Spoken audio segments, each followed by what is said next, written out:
jamais une mission spatiale de ce type n'avait été menée. Fruit de près de 20 années de travail, elle requiert une précision extrême. Un simple millimètre d'erreur suffirait à tout compromettre.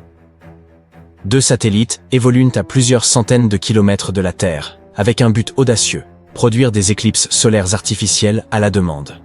Cette innovation pourrait transformer radicalement l'observation du Soleil. Mais sa mise en œuvre est extrêmement complexe, au point que la NASA et l'ESA en retiennent leur souffle. Proba 3, déjà opérationnel depuis son lancement, affiche des débuts prometteurs. Cette mission repose sur 2 satellites évoluant en formation rigoureusement synchronisée. Leur but, occulter le Soleil depuis l'espace. Pourquoi une telle entreprise? Parce que les éclipses solaires permettent d'observer la couronne solaire, cette atmosphère extérieure brillante.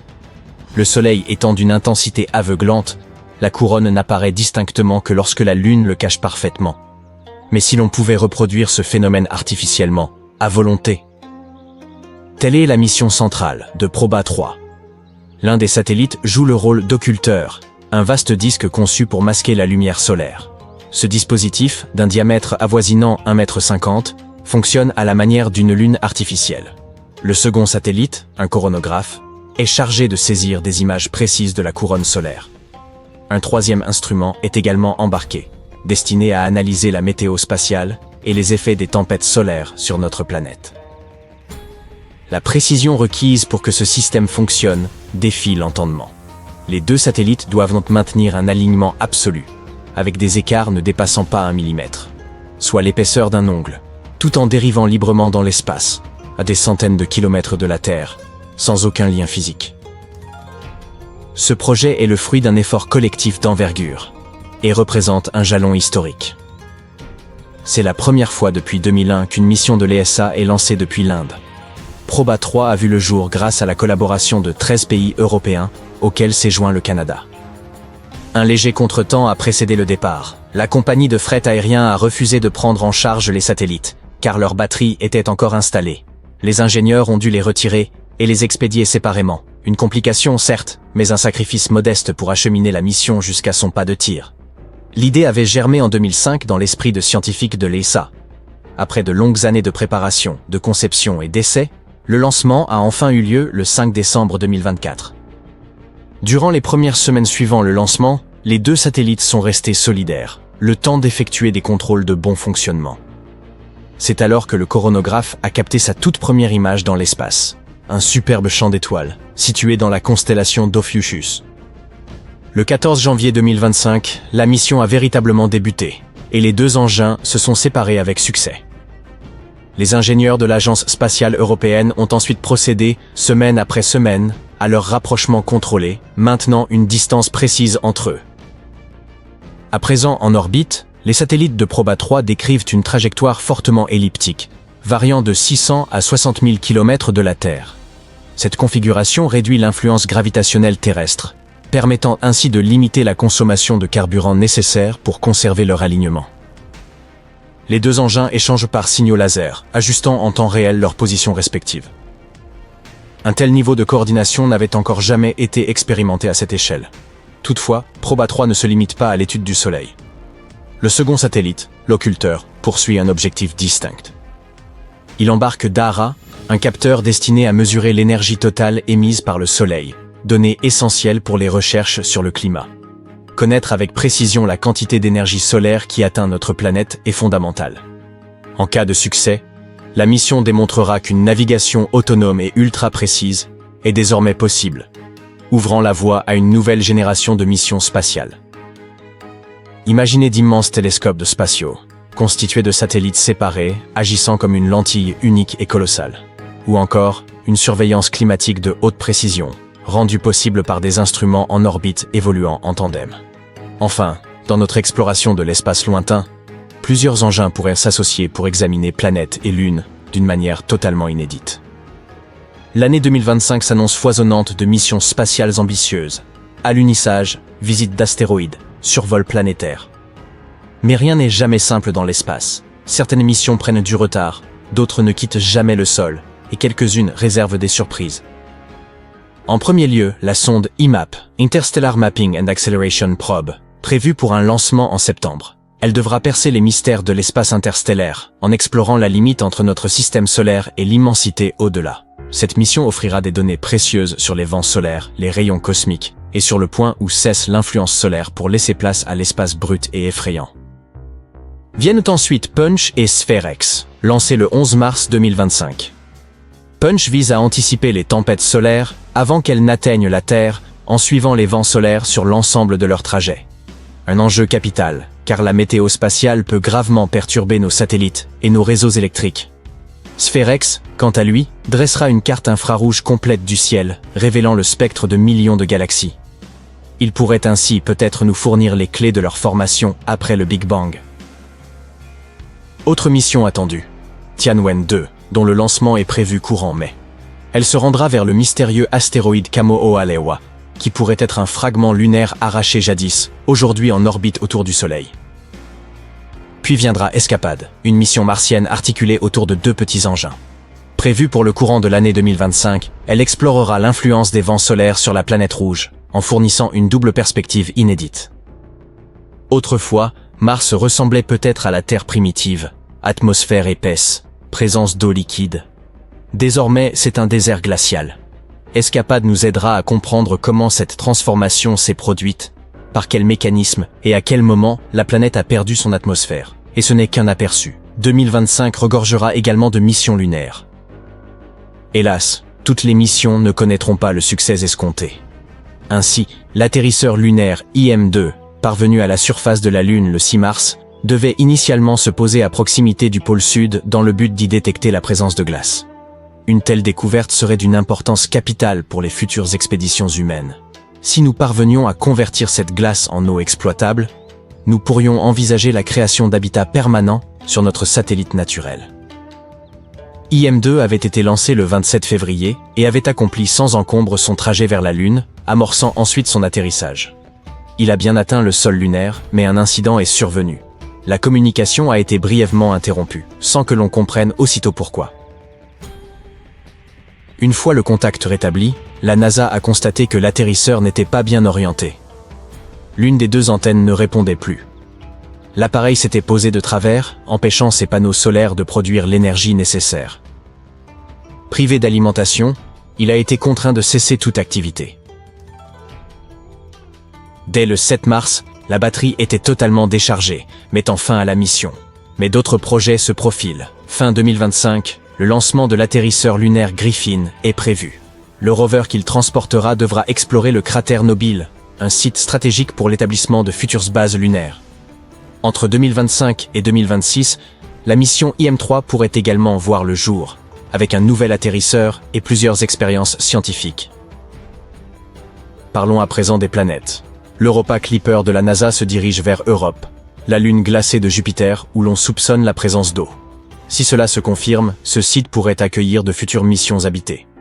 Le 1er mars, la sonde a survolé Mars pour gagner en vitesse grâce à sa gravité. Puis, le 31 août, la mission JUICE de l'Agence spatiale européenne vers les lunes joviennes passera près de Vénus. L'occasion peut-être de saisir quelques images spectaculaires. La mission Juno, quant à elle, approche de son terme. Depuis 2016, ce vaisseau de la NASA observe Jupiter, livrant des images saisissantes et des données capitales. Mais il arrive bientôt à court de ressources. Sauf incident, il devrait poursuivre sa course jusqu'en septembre, avant d'être délibérément précipité dans la planète pour préserver ses lunes d'une possible contamination. Toutes ces missions élargissent notre compréhension de l'univers, et ce n'est encore que le début. Le 23 juillet 2024, la sonde spatiale Solar Orbiter, opérée par l'Agence spatiale européenne, a détecté une éruption solaire d'une puissance exceptionnelle provenant de la face cachée du Soleil.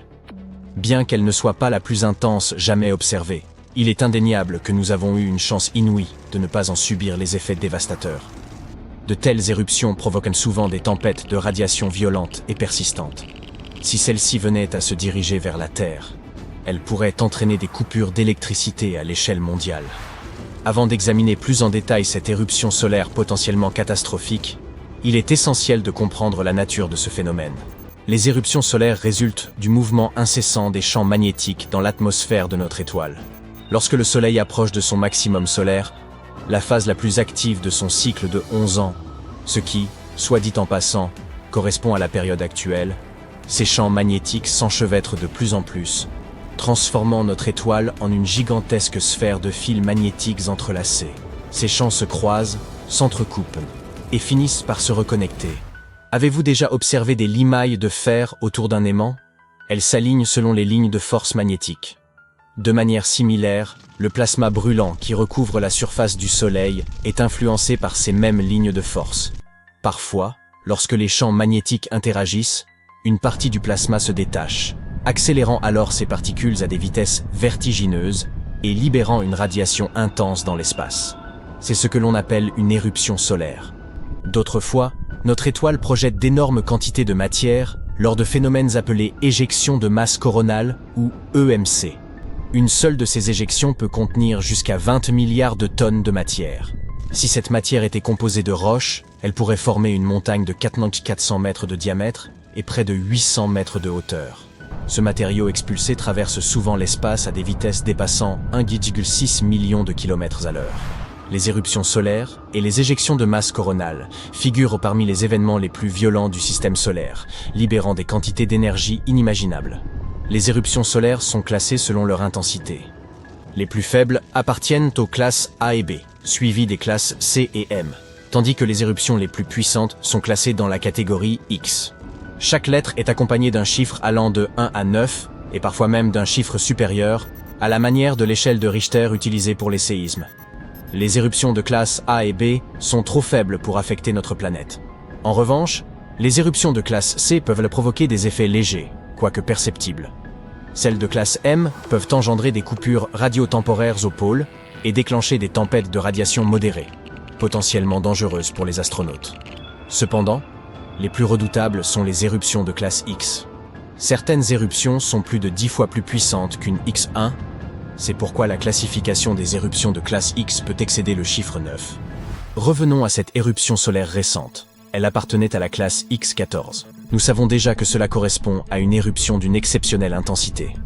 Parmi les autres éruptions majeures détectées récemment par les astronomes, on note une éruption de classe X12 survenue le 20 mai, ainsi qu'une éruption de classe X10 observée le 17 juillet.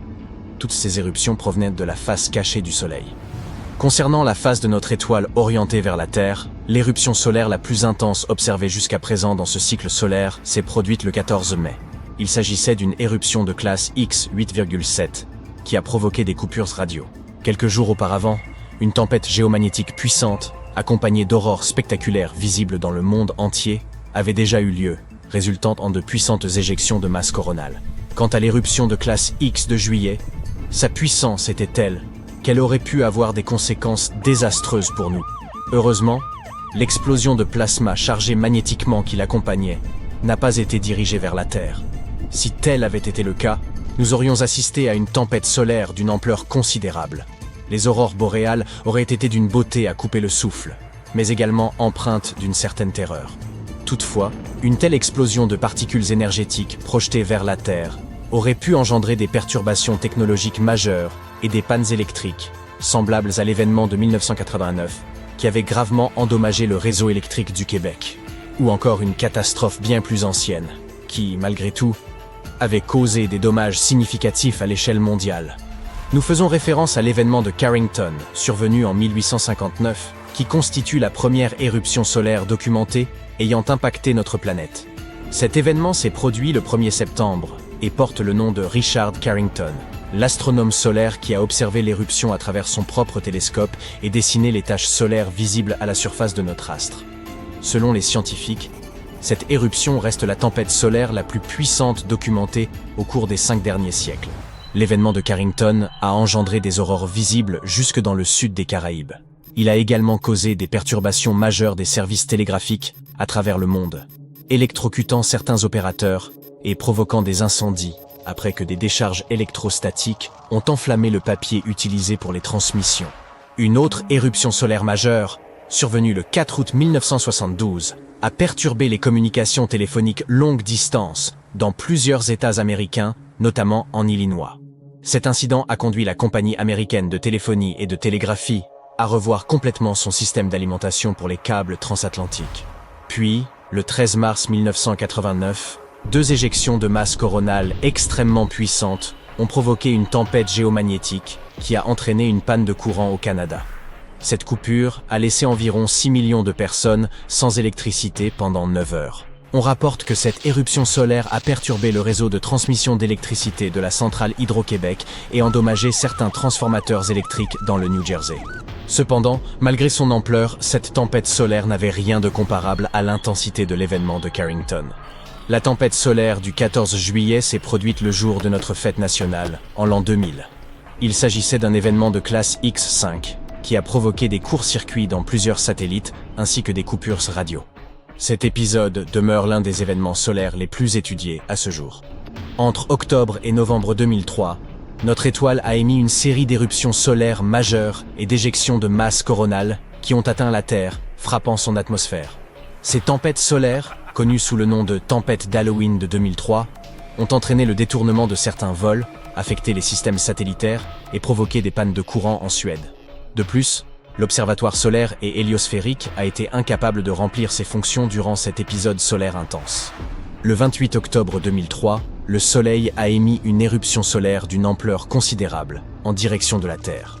Elle était si intense qu'elle a saturé le capteur de la sonde spatiale qui la mesurait, ce dernier atteignant sa limite à X28. Plus tard, les scientifiques ont déterminé que l'éruption avait en réalité atteint une intensité maximale d'environ X45. Ce qui a rendu les tempêtes d'Halloween particulièrement inquiétantes, c'est qu'elles se sont produites à une période du cycle solaire où l'activité est habituellement calme, soit 2 à 3 ans après le maximum solaire. Selon les statistiques de la NASA, seules 17 puissantes éruptions solaires ont eu lieu à cette période. Le 5 décembre 2006, le Soleil a émis une nouvelle éruption solaire de classe X9. Cette éruption a perturbé les communications entre les satellites et la Terre, ainsi que les signaux de navigation GPS pendant une dizaine de minutes. La tempête était si puissante qu'elle a même endommagé l'imageur radiographique du satellite GOES-13, affectant plusieurs pixels de son détecteur. En février 2022, SpaceX a subi la puissance redoutable de notre étoile lorsqu'une tempête géomagnétique a détruit 38 satellites Starlink, représentant des pertes de plusieurs dizaines de millions de dollars. Cette catastrophe s'est produite peu après leur mise en orbite. Malheureusement, les satellites Starlink sont particulièrement vulnérables aux tempêtes géomagnétiques en raison de leurs orbites extrêmement basses, situées entre 100 et 200 km. Ils dépendent de leur moteur embarqué pour contrer la traînée atmosphérique et atteindre leur altitude finale d'environ 560 km au-dessus de la Terre.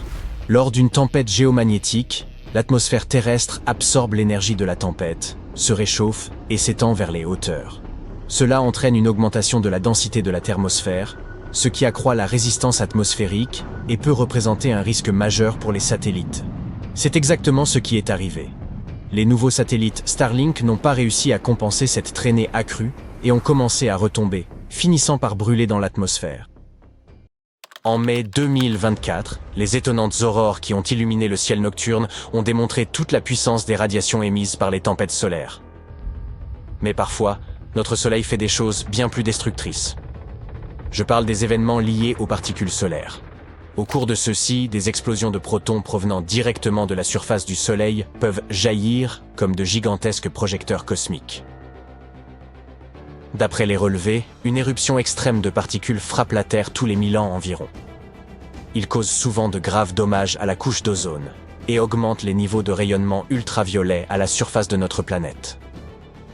Heureusement, le champ magnétique terrestre constitue un puissant cocon protecteur. Il repousse les radiations chargées d'électricité en provenance du Soleil. Dans son état normal, ce champ fonctionne comme un énorme aimant, avec des lignes de champ qui partent d'un pôle, font le tour de la planète et retombent à l'autre pôle. Ce schéma est parfois appelé pamplemousse inversé.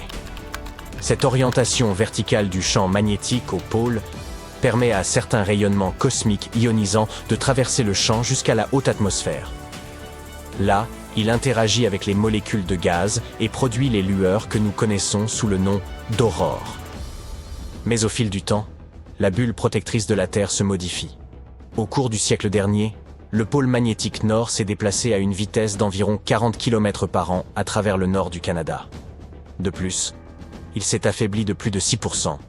Plus choquant encore, d'après les archives géologiques, Il y a eu des périodes de plusieurs siècles et millénaires pendant lesquelles le champ magnétique de notre planète était très faible ou totalement absent. Mais nous reviendrons sur ces périodes tragiques plus tard. Il est facile d'imaginer à quoi ressemblerait notre planète sans sa bulle protectrice en observant Mars. La planète rouge a perdu son champ magnétique global il y a très longtemps. Et lorsque ce champ a disparu, la majeure partie de l'atmosphère de Mars s'est elle aussi volatilisée. En mai 2024, la planète a subi un puissant bombardement de particules solaires. Ce phénomène a perturbé le fonctionnement de la sonde Mars Odyssey et a entraîné une augmentation des niveaux de radiation à la surface de la planète rouge. Ils étaient 30 fois plus élevés que ce qu'une personne reçoit lors d'une radiographie du thorax. L'atmosphère supérieure du Soleil émet en permanence un flux changeant d'électrons et de protons, le vent solaire. Parallèlement, la surface de l'étoile produit des bouffées d'énergie, principalement constituées de protons, lors d'événements impliquant des particules solaires. Ces bouffées d'énergie sont liées aux éruptions solaires, des explosions extrêmement puissantes de rayonnement électromagnétique qui peuvent durer de quelques minutes à quelques heures. Les protons sont beaucoup plus lourds que les électrons et transportent plus d'énergie. C'est pourquoi ils peuvent atteindre les niveaux inférieurs de l'atmosphère terrestre et activer les molécules de gaz présentes dans l'air. Ces molécules activées émettent des rayons X invisibles à l'œil nu. Des dizaines et des centaines d'événements de particules solaires relativement faibles se produisent au cours de chaque cycle solaire. Parlons un peu de ces cycles. De loin, le Soleil semble calme et stable. Mais si vous zoomez, vous verrez que sa surface est constamment en ébullition et en mouvement. Il se transforme sans cesse, passant d'un océan de feu uniforme à un chaos de plasma déformé, et vice-versa, selon un cycle continu. Tous les 11 ans environ, le champ magnétique de notre étoile s'en mêle littéralement. Imaginez une boule faite d'élastiques serrés, et vous aurez une idée de ce à quoi il ressemble. Et puis, à un moment donné, le champ se brise, et se retourne complètement, transformant le pôle nord en pôle sud. Juste avant cet événement, le Soleil accélère son activité. Il se met à cracher de gigantesques boules de plasma enflammées, à émettre de puissants flux de radiation et laisse apparaître des taches de la taille d'une planète à sa surface. Cette période porte le nom de maximum solaire. C'est une période assez dangereuse pour la Terre, car elle est alors régulièrement frappée par des tempêtes solaires. Ces tempêtes peuvent perturber les communications et endommager les infrastructures électriques. Pire encore, les tempêtes solaires peuvent nuire aux astronautes qui travaillent dans l'espace et même faire s'écraser des satellites sur la planète. Lorsque le cycle s'achève, il s'estompe pour laisser place au minimum solaire, puis un nouveau cycle commence. Revenons à nos événements de particules solaires. Les chercheurs en ont trouvé des traces extrêmement puissantes tout au long de l'histoire de la Terre. Certains de ces événements furent des milliers de fois plus puissants que tout ce que nos instruments modernes ont jamais enregistré.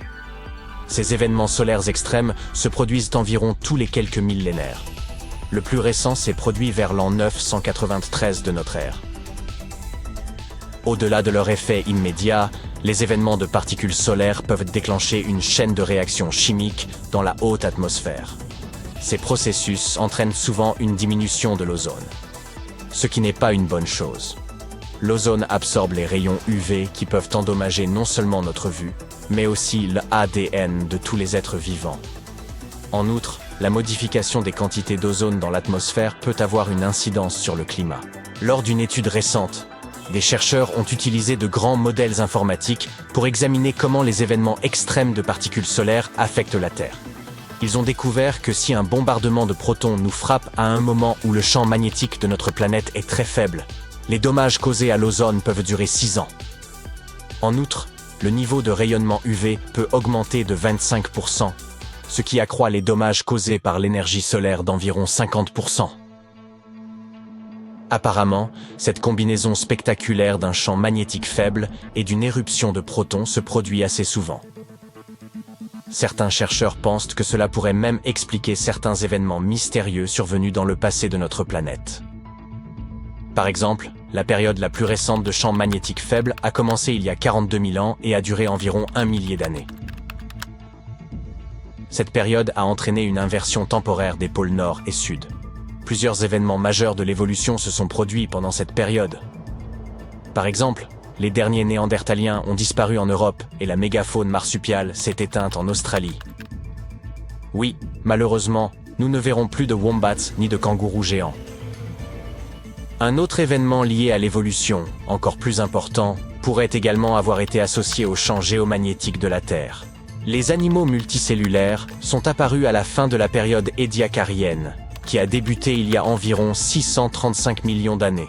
Cette apparition a eu lieu après une période de 26 millions d'années, au cours de laquelle le champ magnétique était extrêmement faible, voire inexistant. L'évolution rapide de différents groupes d'animaux lors de l'explosion cambrienne, il y a environ 539 millions d'années, pourrait également avoir été liée à des niveaux élevés d'UV et au géomagnétisme. L'évolution simultanée de coquilles, dures et d'yeux dans de nombreux groupes non apparentés pourrait être le résultat de la nécessité de détecter les rayons UV et de s'en protéger. Une inversion complète des pôles magnétiques de la Terre pourrait avoir un impact sérieux sur le climat de notre planète. Heureusement, de tels retournements ne se produisent pas du jour au lendemain. Le processus s'étend sur des milliers d'années. De plus, même si le champ magnétique s'affaiblit lors d'une inversion des pôles, il ne disparaît pas complètement. C'est pourquoi la magnétosphère continue de protéger la planète contre les rayons cosmiques et les particules solaires chargées, même si une certaine quantité de radiation particulière atteint la surface de la Terre. Les champs magnétiques de notre planète sont générés par des charges électriques en mouvement. Si un matériau permet à ces charges de se déplacer facilement, on le qualifie de conducteur. Le métal est un excellent conducteur et nous l'utilisons souvent pour transférer des courants électriques d'un endroit à un autre. Dans ce cas, le courant électrique est constitué de charges négatives appelées électrons qui se déplacent dans le métal. Le courant est ce qui génère un champ magnétique.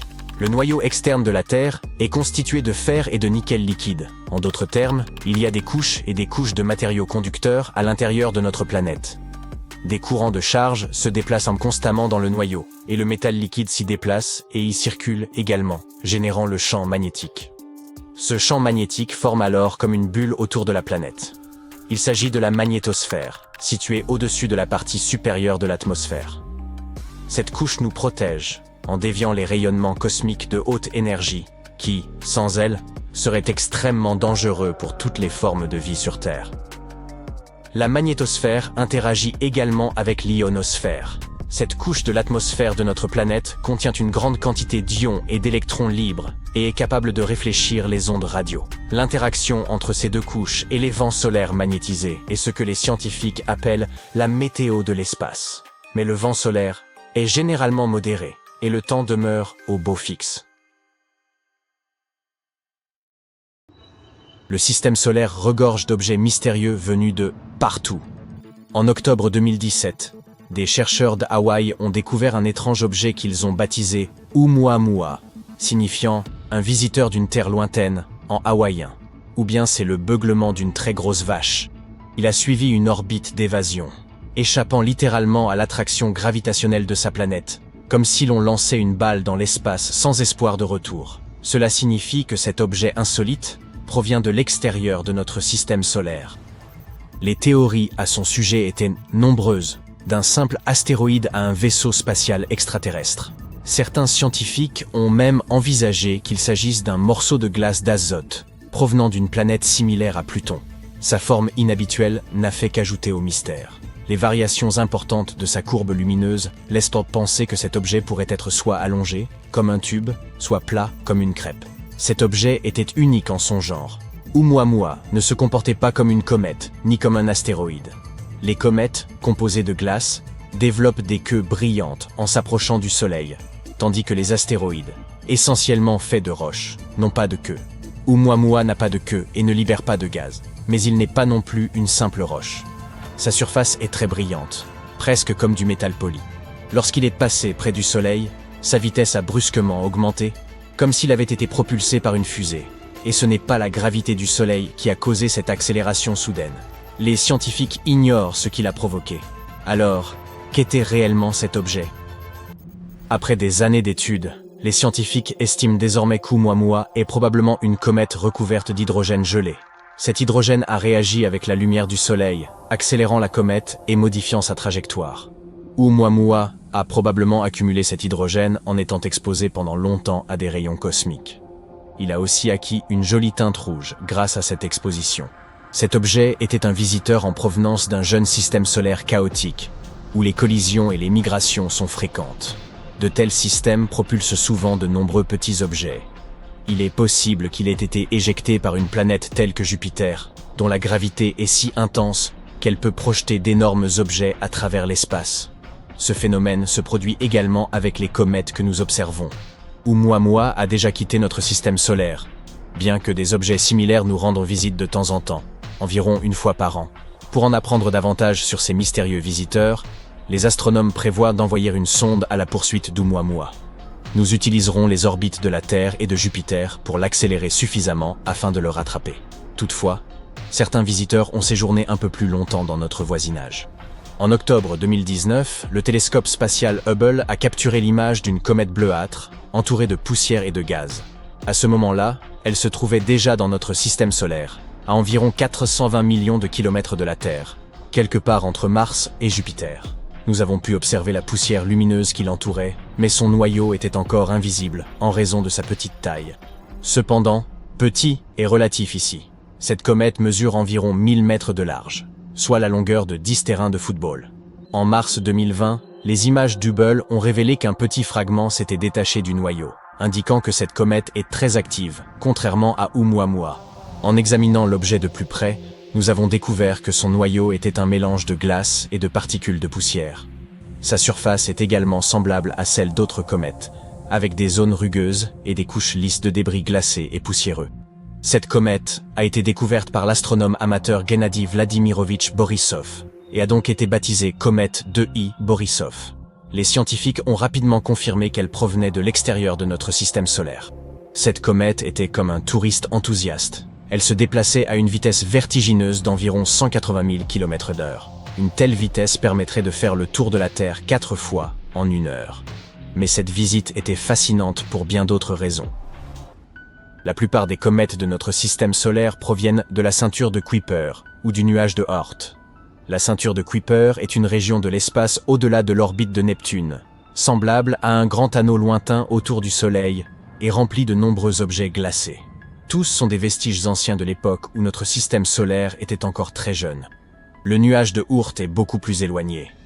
Il forme une gigantesque bulle autour du système solaire, également remplie d'objets glacés très anciens. La plupart des comètes à longue période proviennent de là. Mais d'où nous vient la comète 2I Borisov? Nous ne le savons toujours pas avec certitude. Les scientifiques estiment qu'elle pourrait s'être formée dans un autre système stellaire, lequel pourrait être soit plus jeune, soit plus ancien que le nôtre. La NASA nous avait habitués à davantage de précision. Quoi qu'il en soit, il est possible qu'elle ait été expulsée de son système d'origine, tout comme l'a été Oumuamua. Bien que la comète 2I Borisov soit trop petite pour conserver sa propre développer une chevelure lorsqu'elle s'est rapprochée du Soleil. Le terme chevelure désigne ce magnifique nuage de gaz lumineux et de poussière qui entoure le noyau de la comète. Il se forme lorsque la chaleur du Soleil provoque la vaporisation de la glace qui s'y trouve, libérant ainsi de la poussière et du gaz dans l'espace. Cette comète était plus conviviale qu'Oumuamua et nous a permis de l'étudier davantage. Nous avons ainsi découvert des caractéristiques intéressantes, comme le fait qu'elle n'avait jamais interagi avec une autre étoile par exemple. Malheureusement, Borisov a également dû nous fausser compagnie. Elle se trouve à présent sur une trajectoire qui la renverra dans l'espace interstellaire. Néanmoins, d'autres visiteurs nous sont en approche. Et vous avez peut-être entendu parler de celui-ci. La grande comète de 1996. C'est ainsi que nous avons surnommé la comète Hyakutake. Elle a également été nommée d'après l'astronome Yuji Hyakutake, qui l'a découverte, par une incroyable coïncidence, à la veille du Nouvel An.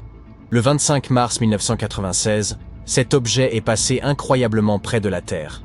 À peine 0,1 unité astronomique, soit un peu plus loin que la Lune. Il a survolé le pôle Nord, faisant de cette entrevue l'une des plus rapprochées avec une comète de ces 200 dernières années. Visible dans le monde entier, elle était très brillante et s'étendait largement dans le ciel. Et elle ne s'est pas contentée de rester visible une seule nuit. Elle est devenue de plus en plus apparente au cours du mois de mars, se classant parmi les objets les plus brillants du ciel nocturne à la fin du mois. Elle n'a complètement disparu qu'à la fin du mois de mai. C'est une comète à longue période, ce qui signifie qu'il lui faut des centaines d'années pour orbiter autour du Soleil.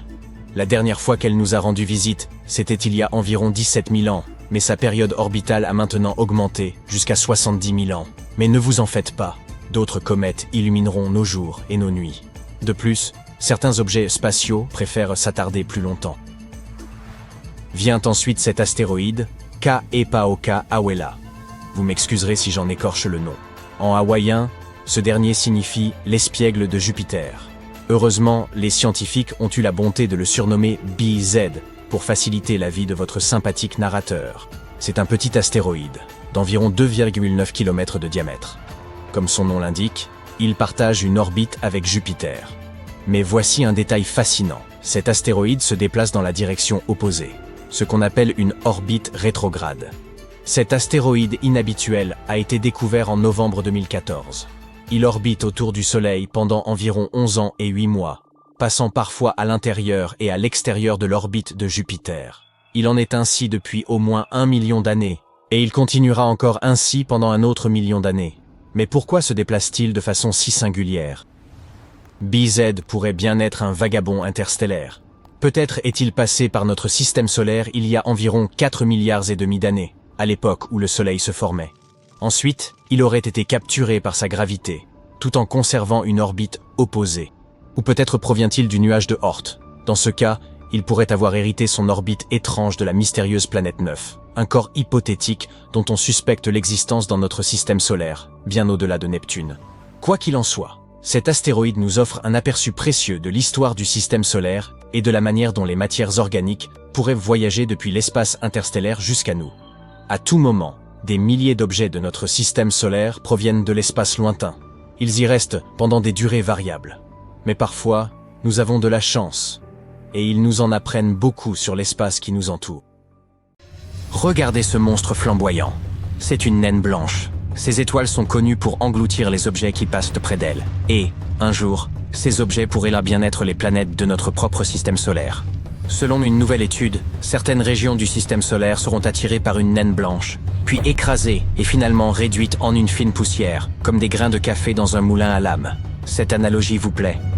L'état de naine blanche correspond à la dernière étape de la vie d'une étoile. Il s'agit d'un objet petit et très dense, généralement de la taille d'une planète, le résultat d'une faible masse et de l'épuisement de tout le combustible nucléaire disponible en son cœur, et de la perte de ses couches extérieures.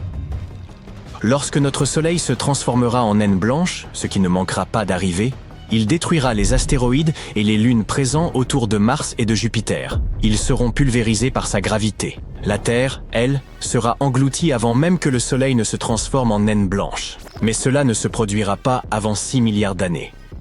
Les chercheurs qui travaillent sur ce sujet sont parvenus à ces conclusions en observant ce qui est arrivé à des corps spatiaux, astéroïdes, lunes et planètes, qui passaient à proximité de 3 naines blanches. Pendant 17 ans, ils ont observé et analysé des transits, c'est-à-dire le moment où la luminosité d'une naine blanche diminue parce qu'un objet en orbite stable passe devant elle.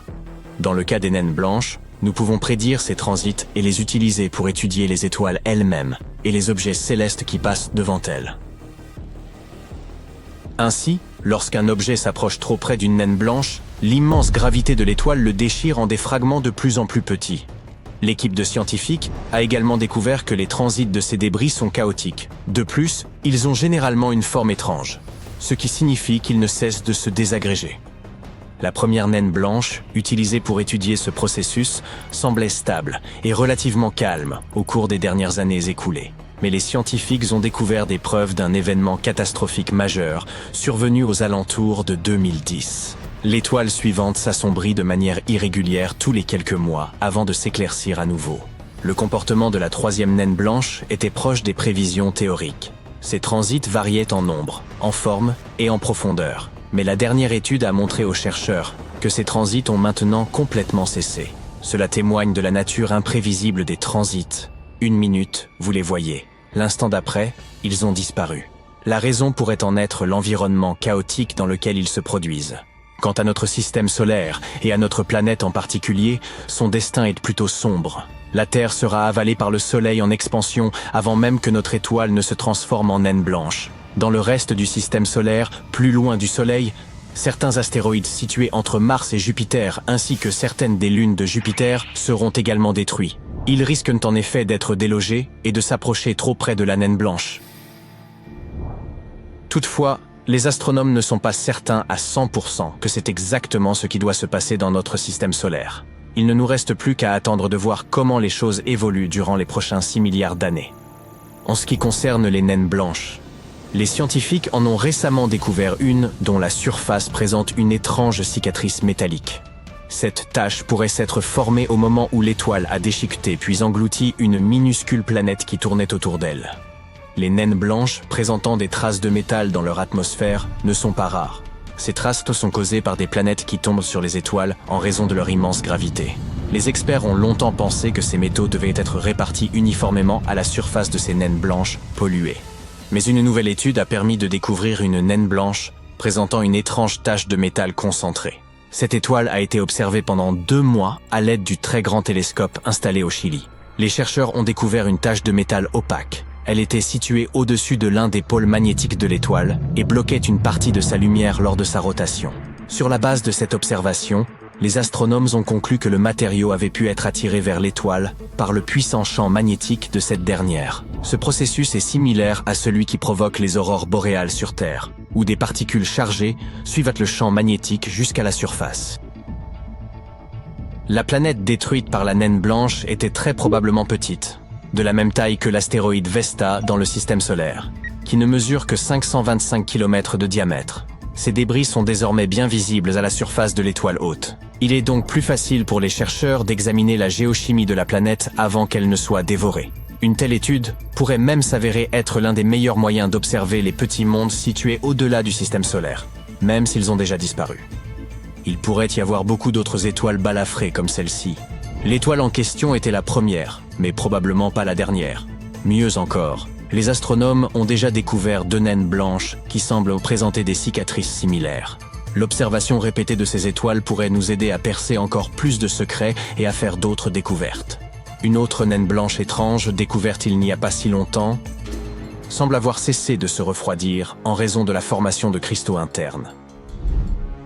Cette découverte remet en question les théories existantes sur le vieillissement des étoiles ainsi que les méthodes d'estimation de leur âge.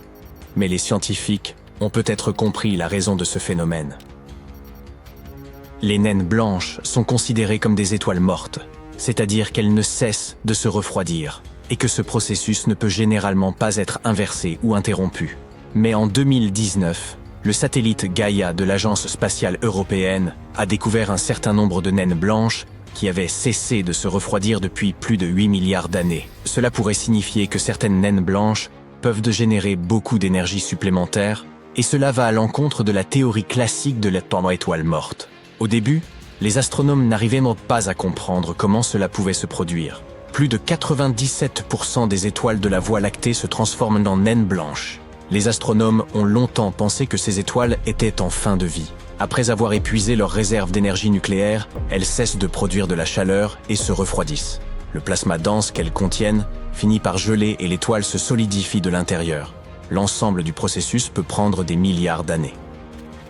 Mais de nouvelles données indiquent que dans certaines naines blanches, ce plasma dense ne se contente pas de geler. Au contraire même, les cristaux solides qui se forment lors du refroidissement deviennent moins denses et commencent à flotter vers le haut.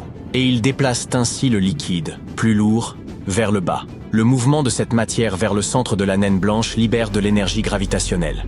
Cette énergie est suffisante pour interrompre le processus de refroidissement de l'étoile pendant des milliards d'années. Cette explication correspond en fait aux propriétés des naines blanches que l'on a pu observer. Mais c'est la première fois qu'un tel processus est identifié dans un tout autre type d'étoile, et c'est incroyablement fascinant. Nous avons là un phénomène astrophysique tout à fait nouveau. Mais pourquoi cela se produit-il chez certaines étoiles et pas chez d'autres? Cela dépend probablement de la composition de l'objet. En effet, certaines naines blanches sont issues de la fusion de 2 étoiles différentes. Lorsqu'elles entrent en collision et forment une naine blanche, la composition de l'étoile change, ce qui permet la formation de ces cristaux flottants. Cette découverte pourrait obliger les astronomes à revoir les méthodes qu'ils utilisaient jusqu'à présent pour déterminer l'âge des étoiles. À l'heure actuelle, on utilise souvent l'état de naine blanche comme indicateur d'âge. Plus une étoile est froide, plus on pense qu'elle est âgée. Mais aujourd'hui, nous savons que le processus de refroidissement de certaines naines peut être retardé. Et cela fait vaciller les certitudes concernant les méthodes utilisées. Certaines étoiles pourraient être beaucoup plus vieilles qu'on ne le pensait, avec un écart de plusieurs milliards d'années. Ce phénomène récemment découvert signifie que certaines de ces étoiles sont en mesure de briller presque normalement pendant des milliards d'années supplémentaires. Cela complique les mesures et remet en question l'utilisation des naines blanches dans la reconstitution de l'histoire galactique. Restez à l'écoute. Voyons voir, il y a Mercure, Vénus, la Terre, Mars, Phaéton, Jupiter. Attendez, quoi? Phaéton? Mais qu'est-ce que c'est que ça? Au début du 19e siècle, la ceinture d'astéroïdes n'avait pas encore été découverte. En 1801, un homme appelé Giuseppe Piazzi repéra le plus grand astéroïde du système solaire, Cérès. À cette époque, les gens croyaient qu'il y avait une planète en orbite entre Mars et Jupiter, et Cérès semblait correspondre à cette description. Mais l'année suivante, un autre astronome, Heinrich Olbers, trouva un autre corps céleste qui suivait une orbite similaire. Il s'agissait d'un astéroïde que l'on baptisa plus tard Pallas. Cette découverte aida Olbers à comprendre que ces deux objets spatiaux pouvaient être les fragments d'une planète. La découverte de deux autres astéroïdes, Vesta et Junon, sembla confirmer cette théorie. On pensait que cette planète, qui fut nommée Phaéton au XXe siècle, était apparue peu après la formation du système solaire et avait ensuite été détruite. Ces débris auraient formé la ceinture d'astéroïdes. L'idée d'Olbers reçut le nom de théorie de la perturbation. Pour les astronomes de l'époque, il semblait évident que la planète avait un jour heurté un grand objet spatial, ce qui avait entraîné sa disparition. La candidate la plus probable était Némésis, une hypothétique naine rouge ou brune en orbite autour de notre Soleil. Selon une autre théorie, Phaéton aurait subi un cataclysme interne qui l'aurait désintégré. Une autre idée encore, Phaéton se serait un peu trop approché de Jupiter et aurait été déchiqueté par l'immense gravité de la géante gazeuse. Aujourd'hui, cependant, les astronomes ne croient pas plus à la théorie d'Olbers. Une nouvelle idée l'a remplacée. Elle était connue sous le nom de théorie de l'accrétion. Elle affirme que la ceinture d'astéroïdes est tout ce qui reste du disque protoplanétaire. Ce disque aurait initialement orbité autour du Soleil, avant même la formation des planètes. Malheureusement, en raison des forces gravitationnelles de Jupiter, il n'a jamais réussi à se transformer en planète. Mais c'est quoi cette ceinture d'astéroïdes dont on ne cesse de parler? Cette région se situe entre les orbites de Jupiter et de Mars. On y trouve des tonnes d'astéroïdes et même des planètes mineures. Certaines d'entre elles peuvent parfois migrer ou être projetées hors de la ceinture d'astéroïdes vers le système solaire externe. Les 4 plus grands astéroïdes de cette zone sont Cérès, Vesta, Pallas et Hygie. Ils représentent la moitié de la masse de toute la ceinture. Quant au reste de la masse, elle est constituée d'innombrables corps plus petits. Dans de nombreux films de science-fiction sur l'espace, le personnage principal pénètre dans une ceinture d'astéroïdes et doit faire de gros efforts pour slalomer entre les innombrables rochers qui menacent de détruire son vaisseau spatial. Eh bien, sachez que cela n'a rien à voir avec la réalité. Même s'il y a des milliers d'astéroïdes dans cette région, ils sont si espacés que le risque de collision est quasi nul. Mais bon, c'est du cinéma, après tout. Quoi qu'il en soit, lorsque la ceinture d'astéroïdes s'est formée, certains objets ont commencé à se rassembler et à former ce que nous appelons des protoplanètes. Mais l'attraction gravitationnelle causée par la formation de Jupiter a rendu ces collisions trop violentes. Et au lieu de former de grands corps spatiaux, comme des planètes, les astéroïdes finissaient par se fragmenter. Les astronomes pensent que suite à ces collisions, plus de 99,99% de la masse initiale de la ceinture d'astéroïdes a été perdue au cours des 100 premiers millions d'années de l'histoire du système solaire. Seuls les plus gros astéroïdes ont une gravité suffisante pour avoir une forme sphérique. Les plus petits ne sont souvent que des amas de débris grossièrement solidifiés par la gravité. Et les plus petits objets de la ceinture d'astéroïdes ressemblent à de la poussière, tant ils sont petits. Tous ces objets, géants et minuscules, tournent autour du Soleil. Il existe plusieurs types d'astéroïdes, dont la composition et l'albédo, la proportion de lumière ou de rayonnement réfléchi par une surface, varient. Les principaux types sont les astéroïdes de carbone, qui ont une surface très sombre, les astéroïdes de silicium, que l'on peut aussi appeler astéroïdes de pierre, et les astéroïdes métalliques. Les deux premiers types représentent environ 75% et 17% des astéroïdes connus. Pour la première fois, la ceinture d'astéroïdes a été traversée par un engin spatial en 1972. Il s'agissait de la sonde Pioneer 10. Cet engin a permis de réfuter la théorie selon laquelle la ceinture était remplie d'une poussière capable d'endommager gravement tout le matériel à bord. Cela ne s'est pas produit et, depuis lors, 8 autres sondes ont traversé la ceinture d'astéroïdes. Et maintenant, je vais vous raconter quelques faits intéressants sur le système solaire lui-même. Essayez de compter combien de ces faits vous connaissiez déjà et écrivez votre réponse dans les commentaires ci-dessous. Le système solaire a l'âge stupéfiant de 4,5 milliards d'années. Les scientifiques sont parvenus à cette conclusion après avoir étudié les météorites, le matériau le plus ancien qu'ils aient réussi à trouver. Mais notre système solaire n'est pas le seul de la Voie lactée. La galaxie dans laquelle nous vivons en abrite environ 100 milliards. Tout ça pour une seule galaxie. Alors combien y en a-t-il dans tout l'univers? Notre Soleil a également une masse incroyable. En voici la preuve. 99,86% de la masse du système solaire est constituée par la masse du Soleil, en particulier par l'hydrogène et l'hélium qui le composent.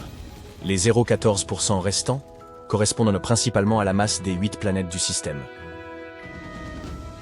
Au fait, contrairement à une idée reçue, l'espace n'est pas un vide parfait. Il contient non seulement des étoiles et des planètes, mais aussi des nuages de poussière interstellaire, du plasma spatial et des rayons cosmiques, des fragments d'atomes qui viennent des confins du système solaire. Un phénomène dont les astronautes devraient se préoccuper lorsqu'ils explorent l'espace est la soudure à froid. Si 2 pièces du même type de métal se touchent dans l'espace, elles se lient et restent collées de façon permanente, un peu comme avec de la colle galaxie. Cela ne se produit pas sur Terre car l'eau et l'air maintiennent les choses séparées. Vous pouvez voir des éclipses solaires, car même si la Lune est 400 fois plus petite que le Soleil, elle est aussi 400 fois plus proche de la Terre. Elle est donc parfaitement capable d'obscurcir notre étoile. Mais dans 600 millions d'années, la Lune ne pourra plus bloquer complètement le Soleil en raison de l'évolution de l'orbite du satellite. Derrière l'orbite de Neptune se trouve la mystérieuse ceinture de Kuiper, remplie d'immenses objets glacés. Le plus curieux concernant cette formation spatiale est que les scientifiques ne parviennent pas à expliquer le schéma de son mouvement. La seule explication qu'ils ont est que Neptune pourrait cacher une planète gigantesque. Cette planète hypothétique a déjà reçu le nom de planète 9. Et il ne nous reste plus qu'à attendre que son existence soit confirmée. Ou pas. L'océan de Jupiter est plus vaste que toutes les étendues d'eau des autres planètes du système solaire. Mais il est très différent des océans terrestres. En fait, il n'est pas constitué d'eau. Cette étendue fascinante est en réalité constituée d'hydrogène métallique et sa profondeur est d'environ 4000 km, ce qui équivaut à peu près à la circonférence de la Terre. Les gens ont découvert les magnifiques anneaux de Saturne dans les années 1600. Mais nous savons maintenant que Saturne n'est pas la seule planète à anneaux. Toutes les planètes gazeuses géantes, Uranus, Neptune et Jupiter, ont leurs propres anneaux. Mais ils sont fins et presque impossibles à voir. Quant à Mars, Vénus et la Terre, elles sont constituées de matériaux rocheux et non pas d'anneaux. Parallèlement, la Lune de Saturne, Rhea, pourrait avoir un système d'anneaux composé de 3 bandes étroites. Si les astronomes parviennent à le confirmer, ce sera la première fois que des anneaux autour d'une lune seront découverts. Et Mars pourrait elle aussi obtenir des anneaux dans les 70 millions d'années à venir. Sa plus grande lune, Phobos, se rapproche de plus en plus d'elle. Un jour, en raison de l'attraction gravitationnelle de la planète rouge, ce satellite risque fort de se briser et de se transformer en un anneau. Il pourrait ensuite se maintenir pendant des millions d'années. Un autre fait intéressant à propos de Mars, vous avez probablement entendu parler du méthane, un sous-produit de processus naturels tels que l'activité volcanique et les flatulences bovines. Quoi qu'il en soit, ce gaz fait non seulement partie de l'atmosphère martienne, mais il est aussi la source de bien des confusions pour les astronomes. En effet, le volume de méthane sur Mars fluctue constamment, et les scientifiques n'arrivent pas à déterminer d'où il pourrait provenir. Pourrait-il y avoir de la vie sur Mars? Pourrait-il y avoir des vaches?